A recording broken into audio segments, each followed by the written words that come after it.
Lesson 169. By grace I live, by grace I am released. Grace is an aspect of the love of God, which is most like the state prevailing in the unity of truth. It is the world's most lofty aspiration, for it leads beyond the world entirely. It is past learning, yet the goal of learning, for grace cannot come until the mind prepares itself for true acceptance. Grace becomes inevitable instantly in those who have prepared a table where it can be gently laid and willingly received, an altar clean and holy for the gift. Grace is acceptance of the love of God within a world of seeming hate and fear. By grace alone, the hate and fear are gone, for grace presents a state so opposite to everything the world contains that those whose minds are lighted by the gift of grace cannot believe the world of fear is real. Grace is not learned. The final step must go beyond all learning.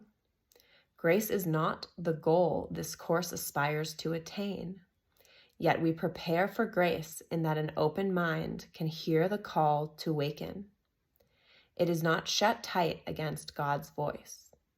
It has become aware that there are things it does not know, and thus is ready to accept a state completely different from experience with which it is familiarly at home. We have perhaps appeared to contradict our statement that the revelation of the Father and the Son as one has been already set.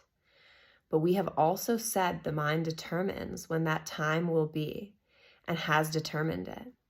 And yet we urge you to bear witness to the Word of God to hasten the experience of truth and speed its advent into every mind that recognizes truth's effects on you.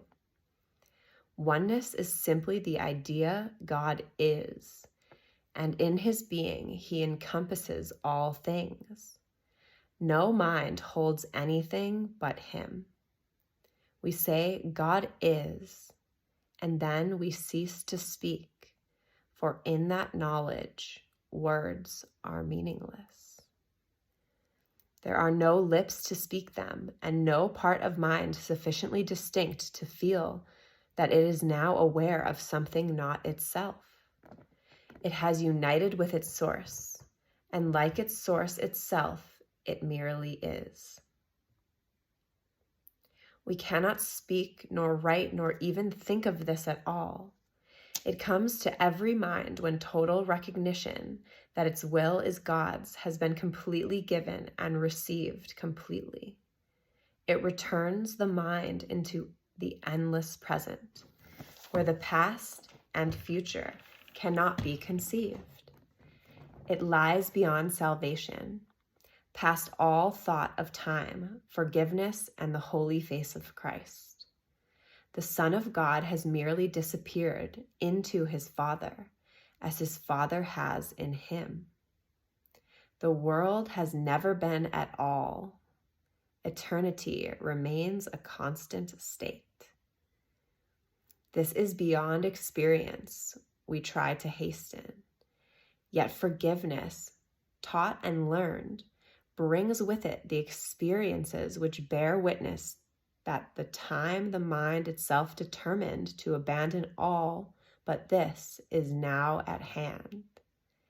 We do not hasten it, in that what you will offer was concealed from him who teaches that what forgiveness means.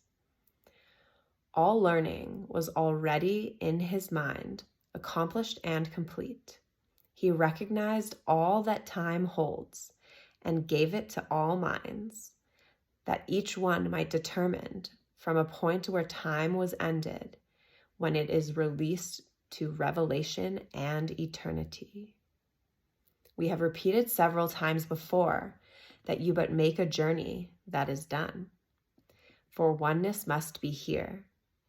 Whatever time the mind has set for revelation is entirely irrelevant to what must be a constant state, forever as it always was, forever to remain as it is now. We merely take the part assigned long since and fully recognized as perfectly fulfilled by Him who wrote salvation's script in His Creator's name and in the name of His Creator's Son.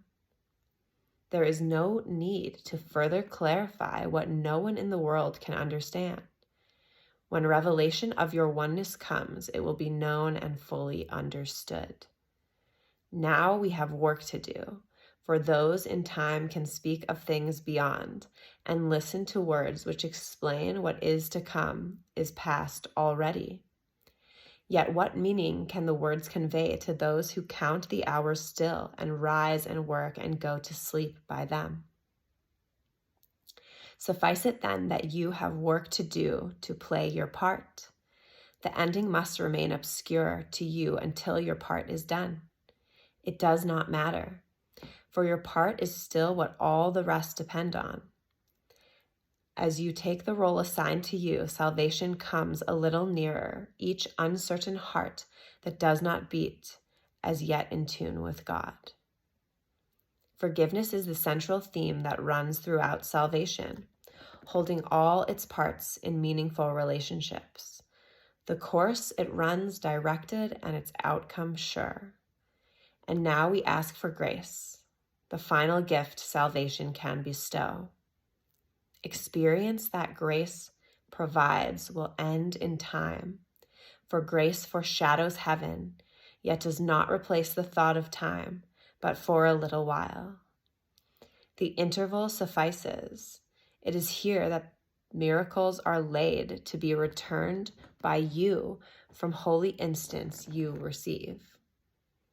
Through grace, in your experience, to all who see the light that lingers in your face.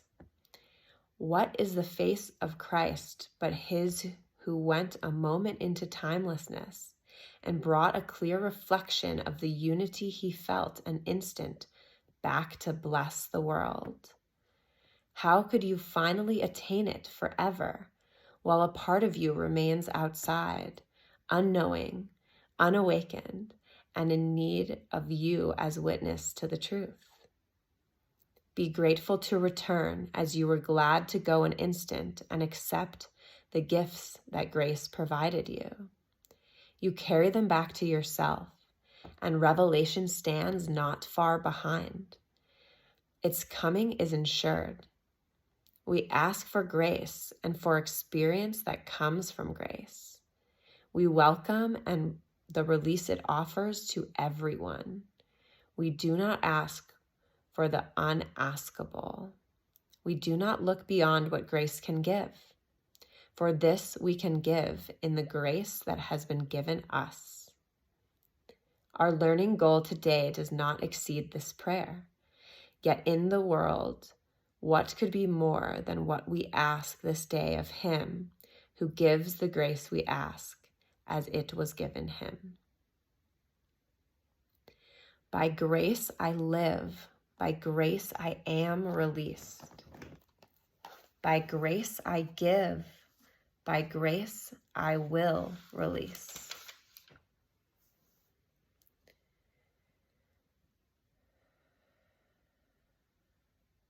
Breathing deeply and feeling these words. God is, God is, God is.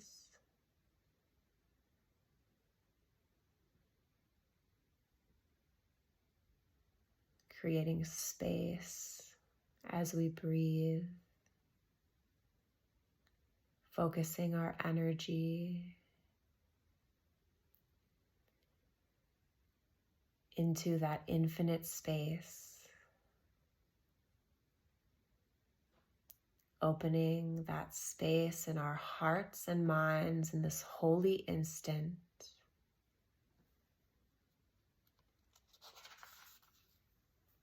By grace I live. By grace I am released.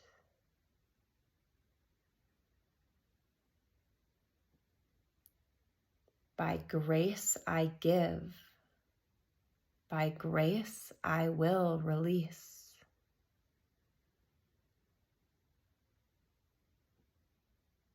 tapping into the truth of our oneness with God and what that feels like, for it is all now and therefore accessible to be experienced. Eternity in a constant state.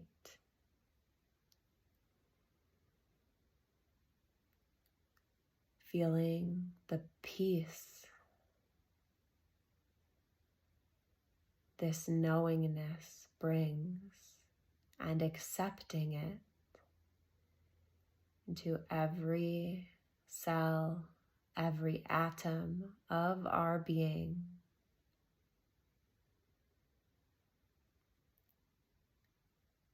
Joyful peace as we rest in God. By grace I live. By grace I am released. By grace I give. By grace I will release.